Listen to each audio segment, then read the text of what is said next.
Ration card अच्छी कि September भितर करंतु एही काम नचेत कटिजिब कार्ड। राशन कार्ड धारी मानक पई चेतावनी।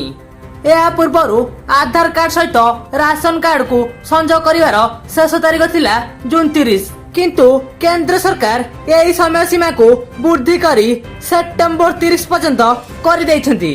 अंत्योदय अन्न योजना और प्राथमिकता गृह योजनार लाभ पाइबाकू राशन कार्ड धारी माने सेमानकर आधार नंबर को लिंक करने को पड़िबो।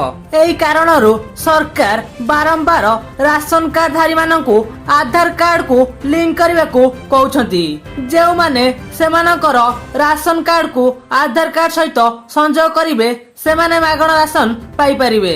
आपण प्रति मासरे सरकार प्रदान करथुवा मागणा राशन सामग्री पाई परिबे। आपण फ्री रे आधार कार्ड को राशन कार्ड सहित लिंक करि परिबे। एही सेवा ऑनलाइन रे किंबा ऑफलाइन रे मागणा रे उपलब्ध।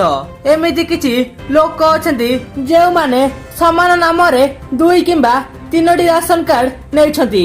एभली कार्ड को बंद करिया पई केंद्र सरकार आधार कार्ड सहित राशन कार्ड को संजोग करवा बाध्यतामूलक कर दैछंती।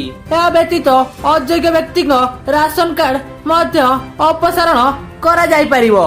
आधार कार्ड को राशन कार्ड सहित संजोग करने को निकटस्थ सरकारी कार्यालय परिदर्शन करंतु।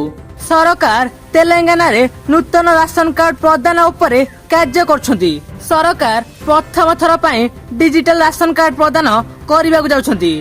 नकली राशन कार्ड रो मुक्ति पाइबाकू एवं योग्य को डिजिटल राशन कार्ड देबाकू सरकार योजना करछंती। आपण जदि हम चैनल को सब्सक्राइब करनांती तेबे लाइक शेयर सब्सक्राइब करी बेल आइकन को दबाई दियंतु।